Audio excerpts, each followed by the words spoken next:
Can you pretend you're not with me tonight? She asked while fixing her makeup. I said, okay, and drove her to the party. Dropped her off. Went home, packed my things, and moved out. She called at midnight asking for a ride. I said, still pretending, and hung up. Hey viewers, before we move on to the video, please make sure to subscribe to the channel and hit the like button if you want to see more stories like this. Thanks. I know how the title sounds. It sounds petty. It sounds like a knee-jerk reaction to a single bad night. But anyone who has been in a relationship with a climber knows that the end is never about one sentence.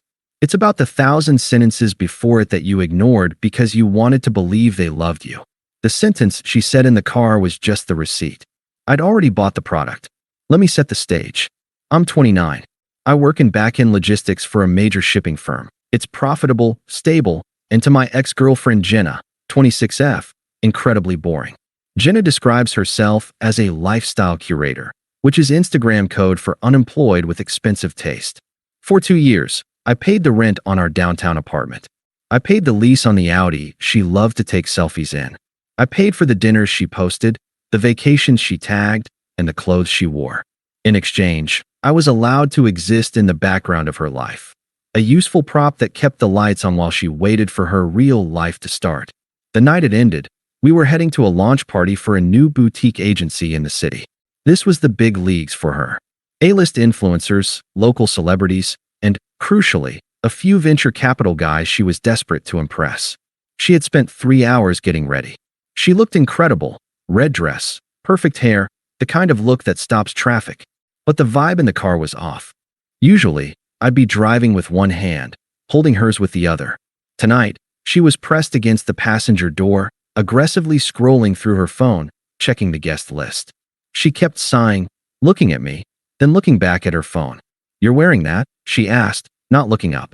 I looked down at my suit. It was a charcoal custom fit. It's a suit, Jenna. It's fine. It's just very corporate, she muttered, finally locking her phone and pulling down the visor mirror to check her lipstick for the 10th time. Marco isn't going to be wearing a suit. He's going to be in, like, designer streetwear. You look like you're here to do their taxes. Marco was the host, the target, the guy with the trust fund and the connections she wanted. I didn't say anything. I just kept driving. We were 5 minutes away. She snapped the visor shut and turned to me. The air in the car changed. It wasn't the comfortable silence of a couple. It was the tense silence of a manager about to reprimand an employee. Listen, she started, her voice dropping into that fake sweet tone she used when she wanted something expensive. This night is really huge for my brand. Like, career defining. I need to network. Seriously network. Okay. I said, so network. I'm just there to support you. She bit her lip. Right? But the optics are tricky. If I walk in with a boyfriend, especially one who looks so safe, it kills the vibe. Men like Marco, they invest in availability. They want to feel like they're discovering the next it girl. If I'm attached, I'm invisible. I felt a cold click in my chest. It was the sound of the last thread snapping. So, what are you asking, Jenna? She took a breath, smoothing her dress. Can you pretend you're not with me tonight? Like, just for the party. Park around the corner. Walk in 10 minutes after me. If anyone asks, we're just roommates or friends. Don't stand near me, don't hold my hand, and definitely don't kiss me. Just let me be the main character for a few hours. Please. She looked at me with those wide, expectant eyes, waiting for me to fold. Waiting for me to be the good guy who supports her dreams, even when those dreams involved erasing me. In the past, I would have argued. I would have felt hurt. I would have asked why I wasn't good enough. But tonight, nothing. No anger. No sadness. Just clarity. I looked at her, really looked at her, and realized I wasn't looking at my partner. I was looking at a liability. I smiled. A genuine, calm smile. Okay, I said. She blinked, surprised it was that easy. Really? You don't mind? Not at all, I said. I want you to get exactly what you're looking for tonight. She squealed and clapped her hands. Oh my God, thank you. You're the best. She had no idea. I pulled up to the venue, a converted warehouse district that smelled like money and pretension. There was a valet, but per her instructions, I drove past the entrance and idled near the corner. Okay, give me 10 minutes, she said, unclipping her seatbelt. She checked her reflection one last time. She didn't say I love you. She didn't even say see you inside. Don't come in until 9:15, she commanded. Then she opened the door, stepped out into the city lights, and walked toward the entrance without looking back. She immediately put on her camera face, waving to someone in line, transforming instantly into the person she wanted to be. I watched her disappear through the velvet ropes. Then, I put the Audi in drive, made a U-turn, and drove home. The drive back was the quietest 20 minutes of my life. I turned off the radio.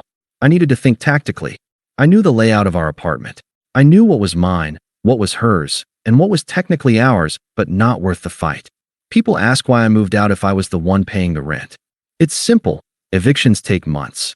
Leaving takes an hour. I didn't want a confrontation. I didn't want to listen to her beg or scream or gaslight me into staying for one more month while she figured things out. I wanted to be gone. I wanted to be a ghost. The money I'd lose on the security deposit was the price of my freedom. I parked in the garage and took the elevator up. 9:25 p.m. She was probably just getting her first drink, scanning the room for Marco, thinking I was circling the block looking for parking. I walked into the apartment. It smelled like her perfume and the expensive candles I paid for. I went straight to the bedroom and pulled my 2 large suitcases and my gym duffel from the closet. The rules of extraction: essentials only, clothes, shoes, toiletries. High value: my watches, my laptop, my external hard drives, all my personal documents were digitized, and my passport. Irreplaceables: the photo of my grandfather, my signed first editions, and my PlayStation 5, non-negotiable. I moved with the efficiency of a crime scene cleaner. I cleared my side of the closet in 10 minutes. Suits, shirts, jeans, folded and packed. I cleared my nightstand. I went to the bathroom and swept my toiletries into a bag. I left the furniture. I left the TV. I left the kitchenware. That was all stuff. Stuff can be bought. Dignity cannot. 9:55 p.m. The bags were packed and lined up by the door. I sat down at the kitchen island and opened my banking app. We had a joint account for household expenses, mostly her using it for Sephora runs and groceries that were actually wine. I transferred exactly 50% of the balance back to my personal savings. I left her share. I wasn't stealing, I was settling up. Then, I removed my credit card from her Uber account, her Amazon account, and the food delivery apps she had logged into my phone. 10:15 p.m. I carried the bags down to the car. I did one final sweep. The apartment looked weirdly normal, just slightly emptier. My side of the vanity was bare. My side of the bed was made. I didn't leave a note. A note implies there is something left to discuss. A note implies I wanted her to know why. I didn't need her to understand. The beauty of her request, "Pretend you're not with me," was that it gave me permission to make it reality. I placed my house key on the kitchen counter, right next to the empty bottle of wine she drank while getting ready. I walked out, closed the door, and heard the lock click. I got in the car, blocked her number, and drove to the St. Regis downtown. I checked into a suite, ordered a bourbon, and sat by the window looking out at the city. I checked the time. 10:45 p.m. She probably hadn't even noticed I wasn't there yet. She was too busy pretending. But the night was young, and karma was just waking up. I was on my second glass of Blanton's when my phone lit up. It was 12:42 a.m. I was sitting in a plush armchair in the hotel suite, overlooking the city skyline. The silence in the room was luxurious. No reality TV blaring in the background, no complaints about my boring job, no passive-aggressive sighs. Just peace. My phone had been buzzing intermittently since 10 p.m., texts asking where I was, why I wasn't answering, and finally, where the car was parked. I hadn't looked at any of them. I simply watched the screen glow and fade, like a lighthouse warning of a shipwreck I was no longer on. But at 12:42 a.m., the phone rang. It wasn't a text anymore. It was a call. I let it ring 3 times. I took a slow sip of bourbon. Then, I swiped green and put it on speaker. "Where the fuck are you?" Jenna's voice was a mixture of slur and shriek. I could hear wind blowing into the microphone. She was outside. "Hello, Jenna," I said. Calm. Professional. Like I was taking a customer service call. "Don't hello Jenna me," she screamed. "I've been standing outside for 20 minutes. The valet said the car isn't here. Did you move it? I told you to wait around the corner." "I didn't move it," I said. "I left." Silence on the line. Just the sound of wind and distant traffic. You left?" Her voice dropped an octave. shifting from anger to confusion. What do you mean you left? You went to get gas. No. I went home. You went home. The panic was setting in now. Why would you go home? You have the car. How am I supposed to get back? My heels are killing me, and it's freezing. Take an Uber, I suggested. I can't, she snapped. My phone is on 4%, and the surge pricing is like $80. Just come pick me up. Hurry up. I'm cold. There was no please. No apology. Just a demand for services rendered. So, I asked, swirling the ice in my glass, how was the networking? Did you close the deal with Marco? I heard her sniffle. Don't be a jerk. Marco is whatever. He's fake.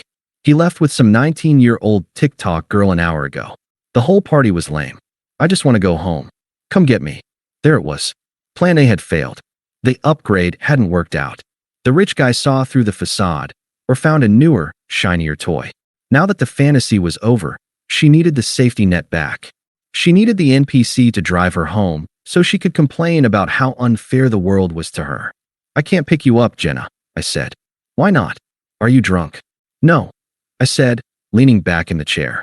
I'm just following your instructions. What instructions? What are you talking about? In the car, I said. You asked me to pretend I wasn't with you tonight. You said it was important for your brand. You wanted to be single. You wanted to be independent. Oh my God, she groaned, the frustration peaking. I meant for the party, you idiot. The party is over. You can stop pretending now. I looked at the city lights below, millions of people living their lives, and felt a profound sense of finality. That's the thing, Jenna, I said softly. I'm not pretending anymore. I'm actually not with you. Stop joking, she warned, though her voice wavered. It's not funny. Come get me. I'm not joking. You wanted to be single. You succeeded. Congratulations. Dave, she cried, desperation finally cracking the anger. Please. I'm cold. Just come get me. I'm still pretending, I said. And I hung up. I slept like a baby. The kind of deep, restorative sleep you only get when a massive weight has been lifted off your chest. I woke up at 8 a.m. to a notification center that looked like a war zone. 47 missed calls from Jenna. 12 missed calls from Sarah, Jenna's best friend. 83 text messages. I ordered room service, eggs Benedict and coffee, and scrolled through the timeline of destruction while I ate. It was a fascinating case study in the 5 stages of grief. 1 a.m., denial, pick up the phone. Stop playing games. I'm in an Uber and it cost me $92. You are paying for this. 1:45 a.m., anger, where are your things? Why is the closet empty? Where is your PlayStation? Did we get robbed? 2:15 a.m., bargaining, Dave, please call me. I'm scared. Why is your key on the counter? Did I do something wrong? We can talk about this. 3:30 a.m., depression, I can't stop crying. How could you do this to me? I love you. Please come home. 6 a.m., acceptance/rage, you are a narcissist psycho. Sarah says what you did is emotional abuse. Abandoning me downtown? I hope you die. I took a sip of coffee and opened the text from Sarah. Sarah was the ringleader of Jenna's friend group, single, bitter, and convinced that all men were trash. Sarah, you are a piece of SHD. Stranding a woman in the middle of the city at night? That is literal violence. She is distraught. You better fix this or I'm blasting you on social media. Asterisk, I didn't argue. I didn't defend myself. I simply took a screenshot of the text Jenna had sent me 3 weeks ago. Can you transfer the rent money early? I bought that bag for the event, so I'm a little short. Then I replied to Sarah. She asked me to pretend we weren't together. I respected her wishes. Also, since you're so concerned, the rent is due on the 1st. It's in her name. Make sure she has it. Blocked. Then came the logistics. Around 10 a.m., my phone buzzed with an email from the apartment complex. An automated notification that a rent payment was pending. I logged into the portal and removed my bank account as a payment method. Then, I logged into the shared utility accounts. Power, internet, cable, all in my name. I didn't turn them off. That would be illegal in some states, but I scheduled a transfer of service or cancellation for 48 hours later. She had 2 days to put them in her name or learn how to live by candlelight. At noon, I finally saw the social media fallout. Jenna had posted a long, text-heavy Instagram story. White text on a black background. I usually don't post personal stuff, but last night was the scariest night of my life. Abandoned downtown by the person I trusted most. Blindsided. Heartbroken. It's crazy how you think you know someone. #survivor. It was a good spin. She was playing the victim perfectly. The comments were flooding in with support. Men are trash. You deserve better, queen. Stay strong. I felt a flash of irritation, but then I scrolled to the next story in my feed. It was from the agency that threw the party. A recap reel. And there, in the background of a clip showing the DJ, was Jenna. She was leaning in close to Marco, laughing fake hard, touching his arm. Marco looked bored. He was looking over her head, scanning the room. In the next clip, Marco was leaving with a stunning brunette who was definitely not Jenna. I didn't need to counter her narrative. The truth was, nobody cared about her breakup drama as much as she thought they did. 2 days later, the real fallout hit. I received an email from Jenna. She was blocked on text, so she had to go formal. Subject, please read. Dave, I don't know where you are. I'm sorry about the party. I was stressed. I didn't mean it. But you have to pay the rent. The leasing office says it's overdue. I don't have it. You know I don't have it. If we don't pay, they're going to evict me. Please, just pay this month and we can figure it out. I read it twice. This was the woman who told me I was boring, who told me I played it safe, who thought she was destined for a life of luxury and high-status men. And here she was, realizing that her entire lifestyle was subsidized by the very man she was ashamed to be seen with. I hit reply. Hi Jenna, I'm afraid I can't help. I'm currently saving my money for someone who is proud to be seen with me. You wanted to be independent. Independence starts with paying your own bills. Good luck with the brand. Sent. 3 months passed. My life had undergone a quiet, masterful renovation. I found a new apartment, a loft in the industrial district with exposed brick and zero white-on-white minimalist decor. I bought the leather couch I wanted.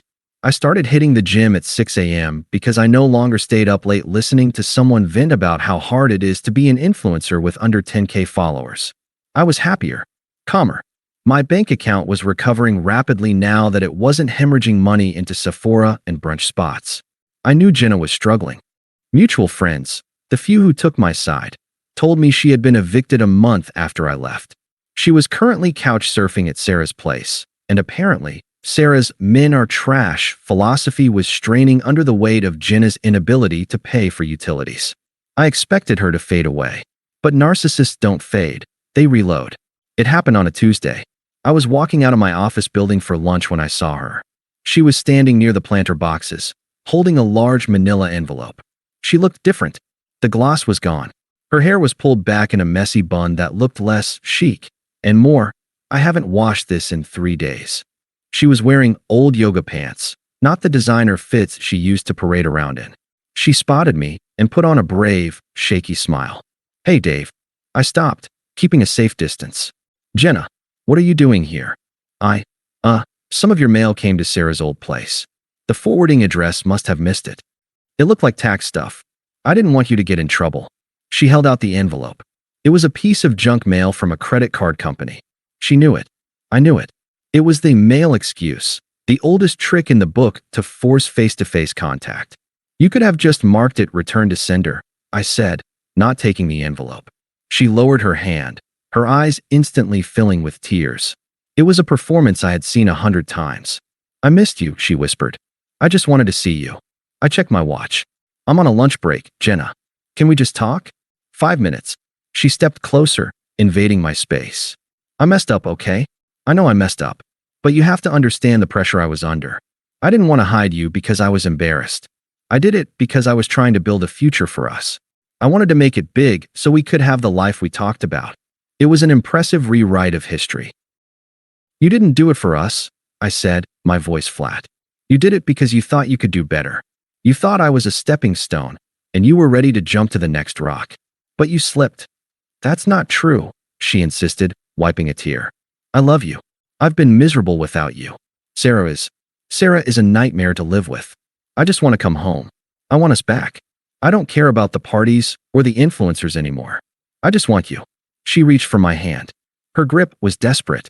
I looked at her hand, then up at her face. I didn't feel anger. I didn't feel vindication. I just felt exhaustion. She wasn't missing me. She was missing the rent payments. She was missing the Audi. She was missing the safety. I pulled my hand away gently. You don't miss me, Jenna, I said. You miss the logistics of me. What? You miss the bills getting paid. You miss the ride home. You miss having a fan in the audience. But the seat is empty now, and I'm not buying another ticket. Dave, please. Keep the mail, I said, stepping around her. I have to get back to work. I walked away. She called my name twice, but I didn't turn around. I didn't pretend I didn't hear her. I just didn't care. 2 months later, I was attending the company holiday party. It was held at an upscale rooftop lounge. Ironically, the kind of place Jenna would have killed to get into, but never could afford. I wasn't alone. Her name was Claire. She was an architect I'd met at the gym. She was smart, funny, and terrifyingly competent. She drove her own car. She paid for her own drinks. And unlike Jenna, she didn't view me as a background character. We were standing near the bar, laughing at a bad joke my boss had made. Claire had her hand resting comfortably on my lower back. She leaned in to whisper something in my ear, her smile radiant. That's when I saw them, working the event. It wasn't uncommon for aspiring influencers to pick up catering or promo gigs when the rent was due. Jenna and Sarah were standing near the entrance, holding trays of champagne flutes. They were wearing generic black staff uniforms, ill-fitting black slacks, and white button-downs. Jenna looked tired. Her feet were shifting uncomfortably in cheap flats. She was offering drinks to people who walked past her without making eye contact. She was finally invisible. Then, she looked up and saw me. She froze. The tray in her hand wobbled. She took in the scene. Me, in a tailored suit, the one she called corporate. My boss patting me on the back. And Claire, beautiful, professional Claire, laughing and brushing a piece of linen off my lapel with an easy, affectionate familiarity. Jenna's eyes locked onto mine. Her mouth opened slightly. I could see the gears turning. The shock, the jealousy, the realization that I hadn't just moved out. I had moved up. She took a step forward, as if she was going to approach me. As if she was going to try to leverage our past to get a foothold in this room. Dave, she mouthed. Claire noticed me looking. She followed my gaze to the catering staff. Do you know her? Claire asked, whispering in my ear. I looked at Jenna. I looked at the tray in her hand. I looked at the desperation in her eyes, begging for acknowledgement, begging for me to validate her existence in this room. I thought about the car ride. I thought about the request. Pretend you're not with me. I turned back to Claire and smiled, pulling her slightly closer. No, I said, loud enough for Jenna to read my lips. I don't think so. Just someone I used to know. I turned my back on her. I felt Claire squeeze my hand. We walked toward the balcony to watch the city lights. I didn't look back to see if Jenna was watching. I knew she was. But for the first time in years, I wasn't pretending anything. I was exactly where I was supposed to be. Thanks for watching. Make sure to subscribe to the channel and hit the like button. What do you think about this story? Share it in the comments.